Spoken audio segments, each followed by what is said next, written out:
सरकार को आदेशित किया कि इसका निपटारा करो। तब 2013 में तत्कालीन यूपीए सरकार ने दिल्ली की उन्हीं 123 जायदादों को बर्नी कमेटी की सिफारिशों के मुताबिक वक्फ बोर्ड के हवाले किया। यही वो प्रॉपर्टीज हैं जिनके नाम से गृहमंत्री जी कल से कांग्रेस को कोस रहे हैं। फिर आई 2014 में भाजपा की सरकार, जो तब से इन जमीनों को हड़पने की साजिश कर रही है। जिस बिल को मुसलमानों के हुकूक की हिफाजत करने वाला बिल बताया जा रहा है, उसी को पेश करने के लिए और उस पर बात करने के लिए लोकसभा में भाजपा सरकार के पास एक भी मुस्लिम सांसद नहीं है। जिस वक्त, मैं लोकसभा कह रहा हूं, सुना करिए, जिस वक्फ बिल को मुस्लिम महिलाओं को हक दिलाने वाला बताया जा रहा है, उसे संसद में पेश करने वाली पार्टी के पास न तो राज्यसभा में, न लोकसभा में, न देश की किसी विधानसभा में एक भी मुस्लिम महिला सदस्य नहीं। कल किरण रिजिजू जी कह रहे थे कि रेलवे की जमीनें देश की जमीनें हैं, डिफेंस की जमीनें देश की जमीनें हैं। हां मंत्री जी हैं, बिल्कुल हैं। ये जो वक्फ की जमीनें हैं, ये हमारे पुरखों ने धार्मिक कामों के लिए डोनेट किया है। तो हम भी तो इसी देश के नागरिक हैं, हम भी तो इसी देश के बेटे हैं। तो वक्फ की जमीनें भी तो इसी देश की जमीनें हैं। उनको पराया क्यों बोलते हैं आप? सभापति महोदय अशफाकुल्लाह खान जब फैजाबाद की जेल में फांसी के फंदे पर झूल रहे थे, तो इसी देश की जमीन के लिए झूल रहे थे ना। सभापति महोदय, अंडमान की जेल में काला पानी की सजा काटकर अपनी जान देने वाले मौलाना फजले हक खैराबादी हो या शेर खान अफरीदी हो, वो भी तो इसी जमीन के लिए अपनी जान दे रहे थे ना। सभापति महोदय, पाकिस्तान के खिलाफ लड़ते हुए अपनी जान देने वाले महावीर चक्र विजेता ब्रिगेडियर उस्मान हो या पाकिस्तान के पैटर्न टैंक उड़ाने वाला परमवीर चक्र विजेता वीर अब्दुल हमीद हो, वो भी तो इसी जमीन के लिए अपनी जान दे रहा था ना। और मंत्री जी, मैं इस सदन में अलल ऐलान ये कहता हूं कि जब भी इस देश की जमीन को लहू की जरूरत होगी, आपसे 2 कदम आगे इमरान खड़ा मिलेगा। ये मैं आपसे यकीन दिलाते हुए कह रहा हूं। सभापति महोदय, मैं सरकार से कहना चाहता हूं, हमसे हमारी इबादत गाहें तो मत छीनिए ना, हमारे घरों पे बुलडोजर तो मत चलाइए ना, हमारी कब्रों में तो हमें सुकून से सोने दीजिए ना। सभापति महोदय, माइनॉरिटी मिनिस्ट्री का बजट कट करके, मुस्लिम बच्चों की स्कॉलरशिप बंद करके अब सरकार कह रही है कि हम वक्फ की आमदनी से गरीब मुसलमानों का भला करेंगे।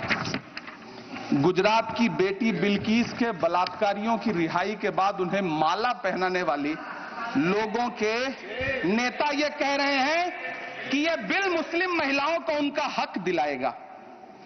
धन्यवाद मोदी जी, क्या बढ़िया सौगातें मोदी दे रहे हैं आप।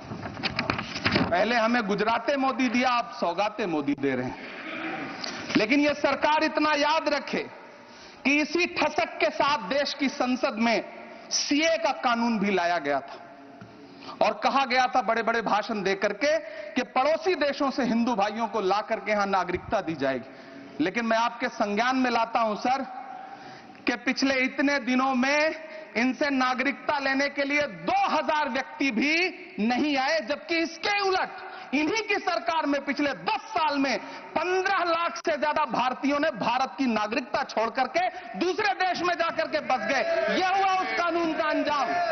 सभापति महोदय, इसी तरह की जिद के साथ किसानों के खिलाफ भी कानून लाए गए थे। जिस तरह आज वक्फ के फायदे गिनाए जा रहे हैं, उसी तरह से किसानों को भी कृषि कानूनों के फायदे गिनाए गए थे। लेकिन अंजाम क्या हुआ? 700 किसानों की शहादत लेने के बाद सरकार को अन्नदाता किसानों के सामने घुटने टेकने पड़े और कृषि कानून वापस लेने पड़े। जिल्ले इलाही, जमहूरियत जो है वो नफरत और ठसक से नहीं चलती है, अकड़ से नहीं चलती है, उसमें सबकी हिस्सेदारी जरूरी है।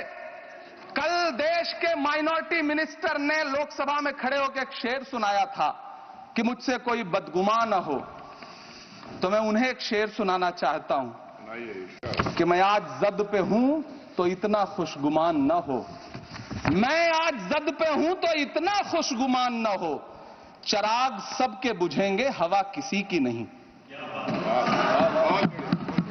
नीतीश कुमार जी हों, चंद्रबाबू नायडू जी हो, चिराग पासवान जी हो, जयंत चौधरी जी हो, देवे गौड़ा जी हो, जीतन राम मांझी जी हो, सबको समझना पड़ेगा कि जब जंगल में आग लगती है तो न वो बरगद बचते हैं जो हवा को आंधी में तब्दील करते हैं, न वो बांस बचते हैं जो आपसी रगड़ से चिंगारी पैदा करते हैं।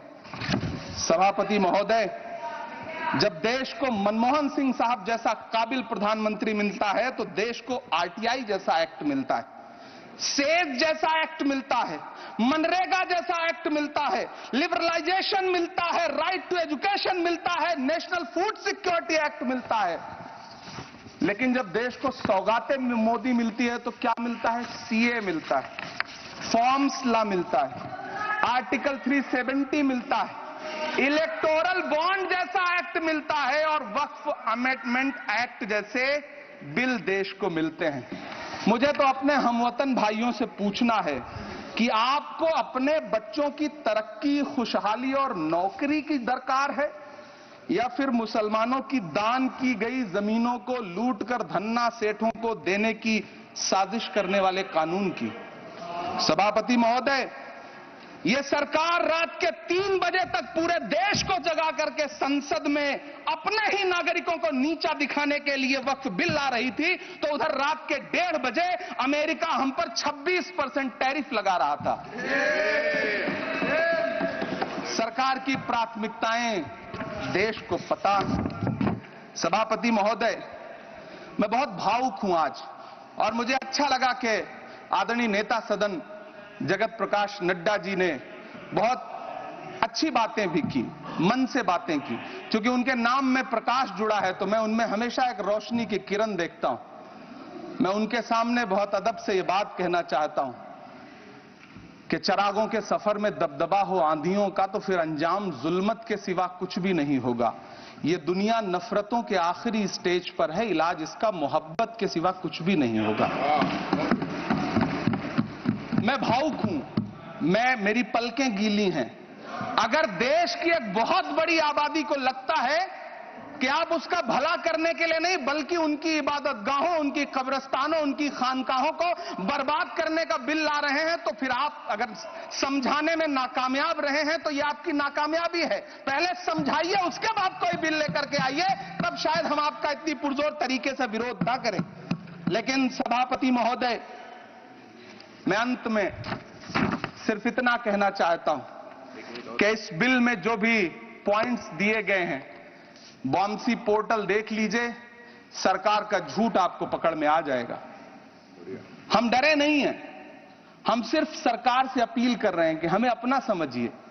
हम आपके अपने हैं, इस देश के नागरिक हैं और आप ताकत में हैं। संख्या बल के आधार पर बिल हो सकता है आप पास करा ले, लेकिन आपको यह बात समझनी पड़ेगी कि हम तो वो तारीख हैं, जहनों में रहना है जिसे, कागजी पुर्जे नहीं जो फाड़ डाले जाएंगे। जिस जमी पर मैं खड़ा हूं ये मेरी पहचान है। आप आंधी हैं तो क्या मुझको उड़ा ले जाएंगे? आपको यह बात समझनी पड़ेगी।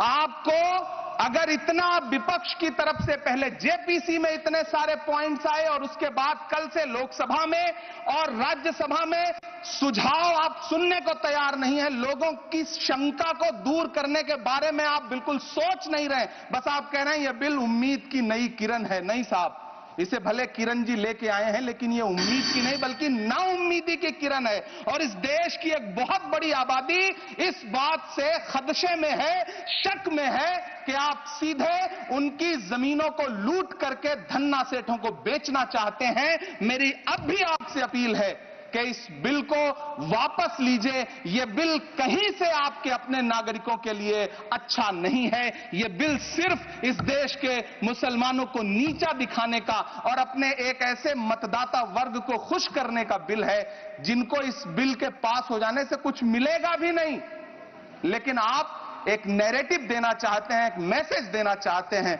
मेरी आपसे अपील है कि कृपया ये जो सबका साथ सबका विकास का नारा है, इस नारे को रत्ती भर तो चरितार्थ कर दीजिए।